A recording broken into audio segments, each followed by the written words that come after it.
L'expression « bon père de famille » a un certain poids, vous savez. Elle évoque une image de stabilité, de prudence et de responsabilité inébranlable. Pendant des générations, cela a été la référence en matière de gestion de l'argent. C'est un modèle bâti sur des principes simples et rassurants, qui semblent intemporels. Le bon père de famille est celui qui épargne avec diligence, évite les risques inutiles et travaille dur pour assurer un avenir sûr à sa famille.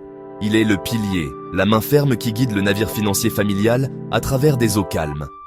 Cette idée est profondément ancrée dans notre conscience collective, une référence culturelle transmise par nos parents et grands-parents. Ce modèle offre un puissant sentiment de réconfort. Il suggère qu'il existe un chemin clair et sûr vers le bien-être financier. En suivant quelques règles simples, vous pouvez vous protéger, vous et vos proches, de l'incertitude. Le monde peut être complexe et imprévisible, mais pas vos finances personnelles. Cette vision est attrayante, car elle supprime l'anxiété often associée à l'argent. Elle promet que si vous êtes prudent, responsable et patient, tout ira bien. C'est un récit qui nous donne un sentiment de contrôle dans un domaine de la vie qui peut souvent sembler accablant et chaotique. L'archétype du bon père de famille ne se limite pas à des chiffres sur une feuille de calcul. Il s'agit d'une boussole morale. Il s'agit de faire ce qu'il faut. Cela inclut le remboursement des dettes le plus rapidement possible, la mise de l'argent sur un compte d'épargne et peut-être l'achat d'une maison pour construire un capital tangible. Ces actions sont considérées comme des vertus, des signes d'un caractère sain et respectable. La société a longtemps célébré cette approche, renforçant la conviction que c'est la seule façon sensée de gérer ses ressources. Le message est clair. La prudence n'est pas seulement intelligente, elle est aussi honorable. C'est la promesse qui a façonné nos habitudes financières pendant des décennies. Mais, et si cette histoire réconfortante n'était plus vraie? Et si les principes mêmes conçus pour vous protéger mettaient maintenant, discrètement, votre avenir financier en péril? Ce n'est pas une pensée confortable.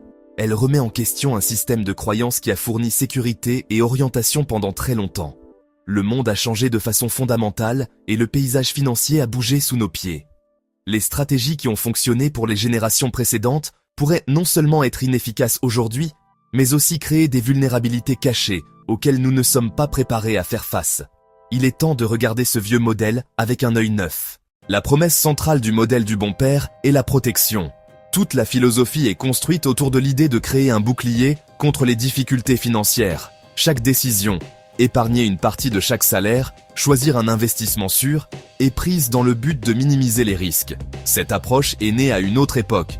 Stabilité économique, inflation prévisible, produits financiers plus simples. Dans ce contexte, les règles avaient parfaitement leur sens. Cadre fiable pour accumuler des richesses lentement et régulièrement, garantissant qu'une famille pouvait traverser n'importe quelle tempête. Le problème, c'est que le monde ne suit plus ces vieilles règles. Nous vivons à une époque de taux d'intérêt historiquement bas, ce qui signifie que l'argent qui dort sur un compte d'épargne traditionnel perd en fait son pouvoir d'achat au fil du temps. L'inflation, autrefois une préoccupation mineure, est devenue une force significative qui érode la richesse silencieusement mais implacablement. La définition même d'un investissement sûr est devenue floue. Même les obligations d'État et d'autres actifs traditionnellement sécurisés font face à de nouveaux types de volatilité. Les certitudes économiques que nos parents tenaient pour acquises ont largement disparu. Cette nouvelle réalité nous oblige à poser une question difficile, mais essentielle. Le modèle du bon père vous protège-t-il encore aujourd'hui? Le chemin de l'extrême prudence est-il vraiment le plus sûr à prendre? Ou bien crée-t-il un autre danger? Le danger de rester immobile pendant que le monde avance?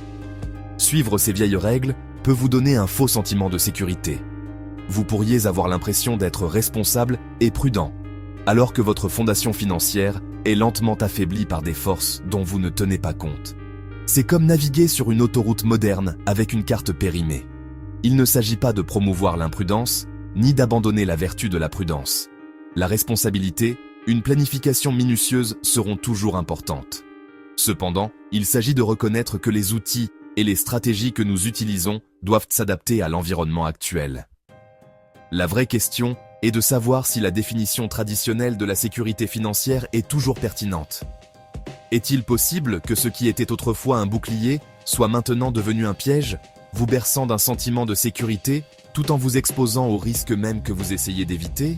C'est le problème fondamental que nous devons explorer ensemble, calmement et avec clarté. Au cœur même de la philosophie du bon père se trouve un commandement simple et puissant. Épargnez votre argent. C'est la première et la plus importante règle du manuel. C'est l'idée qu'une partie de chaque salaire doit être mise de côté, quoi qu'il arrive. Cette habitude d'épargner est présentée non seulement comme une décision financière intelligente, mais comme un devoir moral. C'est la preuve tangible de votre discipline. C'est la preuve tangible de votre prévoyance. C'est la preuve tangible de votre engagement à assurer l'avenir. L'acte d'épargner est considéré comme l'étape fondamentale vers la construction d'une vie sûre, le pilier sur lequel toute autre stabilité financière est bâtie. La logique derrière cette règle semble inattaquable. L'épargne crée un coussin, un filet de sécurité. Si vous perdez votre emploi, faites face à une urgence médicale ou devez effectuer une réparation majeure sur votre voiture, votre épargne est là pour vous soutenir. Cela vous évite de tomber dans l'endettement ou d'être forcé de prendre des décisions désespérées. Cela procure une tranquillité d'esprit, un sentiment de contrôle dans un monde qui peut souvent sembler chaotique. Avoir de l'argent sous la main est la forme ultime d'autonomie, un bouclier contre les difficultés immédiates et l'incertitude. Le voleur silencieux, l'inflation et l'érosion de l'épargne. La première règle reposait sur une prémisse simple, que l'argent que vous mettiez de côté conserverait sa valeur. Mais aujourd'hui, nous vivons avec une force puissante et souvent invisible appelée l'inflation. Pensez-y comme à un voleur silencieux. Le chiffre sur votre relevé bancaire reste le même, ce qui vous donne un sentiment de sécurité. Mais ce que ce chiffre peut réellement acheter dans le monde réel diminue constamment avec le temps. Cela change fondamentalement la logique de l'épargne. L'argent que vous mettez soigneusement de côté ne reste pas simplement là, il perd activement de sa valeur. Si votre compte d'épargne vous rapporte un demi% d'intérêt, mais que l'inflation est de 3%, vous perdez 2,5% de votre richesse chaque année. Vous suivez l'ancienne règle, vous êtes discipliné, mais vous vous appauvrissez quand même. Cette érosion du pouvoir d'achat n'est pas un événement dramatique. C'est un processus lent et insidieux. Mais sur 10, 20, 30 ans, l'effet est dévastateur. Le bas de laine que vous pensiez suffisant pour une retraite confortable pourrait s'avérer lamentablement insuffisant. La sécurité que vous pensiez construire en thésaurisant de l'argent était une illusion. Par conséquent, la règle cardinale d'épargner, épargner, épargner n'est plus suffisante en soi. C'est toujours la première étape essentielle. Mais la deuxième étape est devenue tout aussi cruciale.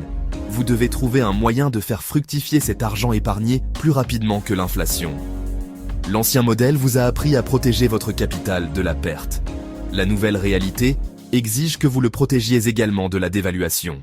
Deuxième partie, l'illusion de la sécurité dans un monde à taux zéro. La deuxième règle du bon père, celle d'éviter les risques et de s'en tenir aux investissements sûrs, a également été bouleversée. Ce principe reposait sur l'idée que l'on pouvait obtenir un rendement raisonnable et garanti. C'était un échange équitable. Vous renonciez au potentiel de croissance élevé en échange d'une sécurité absolue et d'un profit modeste. Mais nous vivons maintenant dans un monde où les taux d'intérêt sont historiquement bas. Les placements sûrs du passé n'offrent plus un rendement significatif. Lorsqu'une obligation d'État vous rapporte un rendement inférieur au taux d'inflation, ce n'est plus un investissement, c'est une perte garantie de pouvoir d'achat. Vous payez le gouvernement pour le privilège de détenir votre argent. Les outils préférés du bon père sont cassés. Ils ne remplissent plus leur fonction première de préservation du patrimoine. Cela crée une dangereuse illusion de sécurité. Vous regardez votre relevé et ne voyez aucune volatilité, aucune baisse effrayante de valeur. Cela semble prudent, cela semble responsable. Mais vous confondez stabilité et sécurité. La valeur de votre investissement ne fluctue pas, mais sa valeur réelle diminue constamment en raison de l'inflation. Vous évitez le risque visible du marché boursier, mais vous avez embrassé le risque invisible et certain d'érosion de votre patrimoine. La vraie prudence exige aujourd'hui une compréhension plus nuancée du risque. Reconnaître qu'éviter toute volatilité est, paradoxalement, l'une des décisions financières les plus risquées que vous puissiez prendre. Les nouvelles réalités de la dette et de la longévité. La troisième règle, celle de considérer toute dette comme un fardeau à éliminer, doit aussi être réexaminée. Il y a une différence significative entre dette de carte de crédit à taux élevés, un piège financier, et une hypothèque à faible taux sur un bien qui prend de la valeur. L'ancien modèle ne fait pas cette distinction cruciale. Prenons l'exemple d'une hypothèque à taux fixe de 3%. Si l'inflation est de 4%, vous empruntez en réalité à un taux réel négatif. La valeur de l'argent que vous rembourserez diminue plus vite que les intérêts. En remboursant agressivement cette bonne dette, vous pourriez détourner des liquidités qui auraient pu être investies ailleurs. Vous faites peut-être un choix financier sous-optimal. Une autre réalité que l'ancien modèle ignore. Notre longévité augmente. Retraites autrefois de 10 ou 15 ans peuvent dès maintenant durer 30 ans ou plus. Le but du bon père, rembourser la maison et amasser un tas d'argent, n'est plus viable pour une retraite de plusieurs décennies. Ce tas d'argent sera implacablement érodé par l'inflation. La position défensive, zéro dette et thésaurisée, vous expose au risque de manquer d'argent avant la fin de votre vie. L'ancienne ligne d'arrivée n'est plus la fin de la course. Un appel à la clarté, pas à la panique. Le but de cette réflexion n'est pas de créer de l'anxiété ou de la peur. C'est tout le contraire. Car, à un certain niveau, vous pouvez sentir que ça ne fonctionne plus. Vous voyez votre épargne ne rien rapporter. Vous ressentez la hausse du coût de la vie. Reconnaître que les anciennes règles ne s'appliquent plus est la première étape pour soulager ce stress et reprendre le contrôle. La clé est de réfléchir, pas de paniquer. C'est une invitation à entamer un processus de réflexion. Les ajustements que vous devez faire peuvent être petits et graduels. Cela pourrait commencer par en apprendre un peu plus sur les différents types d'investissements. Il s'agit de changer votre perspective, de cultiver un écosystème financier résilient qui croît et s'adapte. Il s'agit de construire un plan suffisamment solide pour la vie que vous voulez mener. C'est la voie à suivre. Si ce genre de clarté vous aide, abonnez-vous.